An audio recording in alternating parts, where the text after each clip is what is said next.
Hello everyone, welcome to Education Rise. आप सभी को नमस्ते।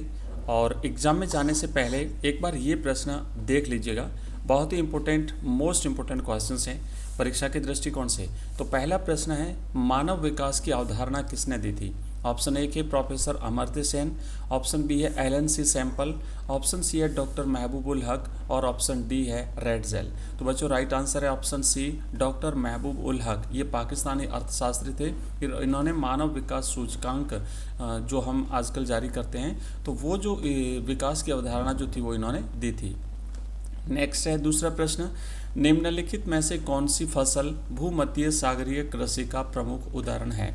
ये प्रश्न परीक्षा में कई बार पूछा जाता है और इसमें से ज़्यादातर प्रश्न पिछली परीक्षाओं में पूछे गए हैं और आगामी परीक्षाओं के लिए इम्पोर्टेंट है। तो भूमध्य सागरीय जो कृषि होती है बच्चों, वो विशेष करके खट्टे फलों या जो खटाई वाले जो चीज़ें होती है उसके लिए जानी जाती है। तो राइट आंसर यहाँ पे रहेगा अंगूर। तो ऑप्शन स इस प्रश्न का सही जवाब है।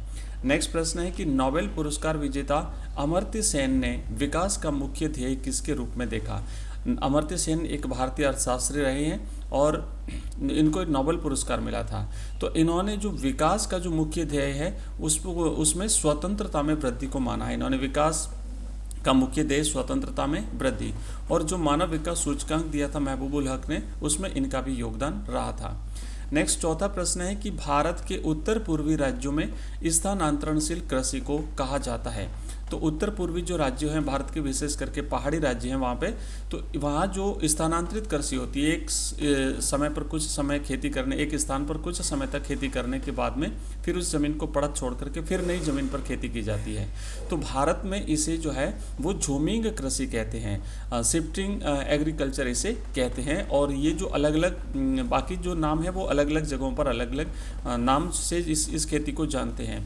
दहन का मतलब होता है कि किसी जंगल का कुछ इलाका जो है वो जला करके साफ किया जाता है और वहाँ पे जो खेती की जाती है।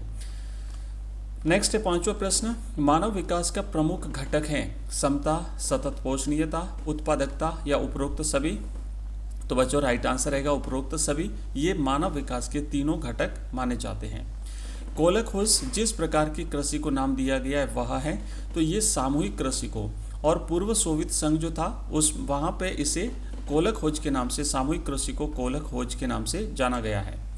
सातवां प्रश्न है, निम्न में से कौन सा मानव विकास का सबसे पुराना उपागम है? मानव विकास के जो अलग अलग उपागम हैं, जैसे आय उपागम, कल्याण उपागम, आधारभूत आवश्यकता उपागम और क्षमता उपागम, इसमें से सबसे पुराना उपागम है वो है आय उपागम।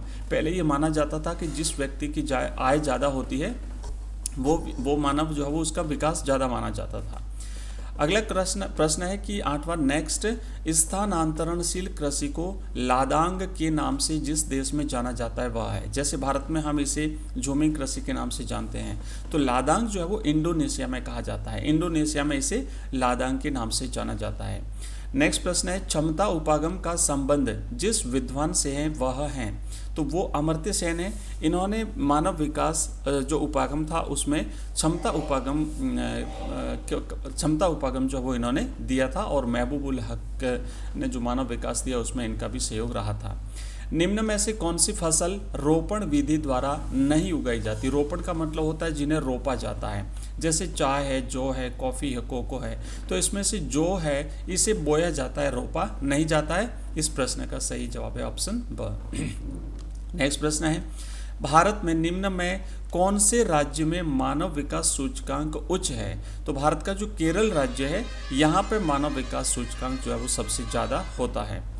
नेक्स्ट प्रश्न है, सहकारी आंदोलन को सर्वाधिक सफलता कहाँ पर मिली थी? बच्चों एक तो होता है जैसे सामूहिक खेती की जाती थी, तो वो तो रूस की बात है, लेकिन जो सहकारी आंदोलन है इसका राइट आंसर डेनमार्क रहेगा। तो इसे अच्छी तरह से याद रखना है आपको। अगला प्रश्न है कि मानव विकास के किस उपागम में मानव विकास को आय के साथ जोड़कर देखा जाता है? तो वो है आय उपागम, आय के साथ जोड़ करके देखा जाता है।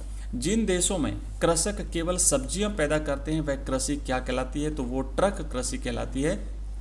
ट्रकों में भर करके सब्जियां जो है वो शहरों में भेजी जाती है।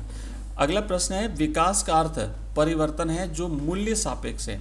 अब विकास का अर्थ है गुणात्मक परिवर्तन और ये मूल्य सापेक्ष विकास, ठीक है, अच्छी तरह से आपको याद रखना है। इसी तरीके से जैसे वृद्धि है तो वृद्धि जो है वो मूल्य निरपेक्ष मानी जाती है। ब्राज़ील में बागानों को फेजेंडा कहा जाता है, तो ब्राज़ील में जो कॉफ़ी के बागान होते हैं उन्हें फेजेंडा कहा जाता है। वृद्धि और विकास दोनों समय के संदर्भ में परिवर्तन को इंगित करते हैं, वृद्धि और विकास, तो राइट आंसर यहाँ पर रहेगा विकास। अब है भोजन संग्रहण और आखेट प्राचीनतम ज्ञात आर्थिक क्रियाएं, यानी ये अगर पूछा जाए कि प्राचीनतम आर्थिक क्रियाएं कौन सी हैं, ज्ञात आर्थिक क्रियाएं, तो यहाँ पर रिक्त स्थान में भी पूछा जा सकता है और ऑब्जेक्टिव में भी आ सकता है। तो भोजन और आखेट, यूएनडीपी का पूरा नाम बताइए, तो आप लिखेंगे यूनाइटेड नेशंस डेवलपमेंट प्रोग्राम, ठीक है, यूनाइटेड नेशंस डेवलपमेंट प्रोग्राम। अगला प्रश्न है कि जब अयस्क धरातल के नीचे गहराई में होता है तो उस जो खनन होता है वो खनन क्या कहलाता है, तो वो कूप की खनन जो है वो कूप की खनन के नाम से जाना जाता है। तो बच्चों ये थे 20 प्रश्न हमने किए हैं और इसी के साथ आपको सभी को एग्ज़ाम के लिए बेस्ट ऑफ लक। और अब जिनका जो पॉलिटिकल साइंस का जिनका एग्ज़ाम है उनकी हम यहाँ पे कंप्लीट रेडी तैयारी आपको करवाएंगे। थैंक यू, धन्यवाद।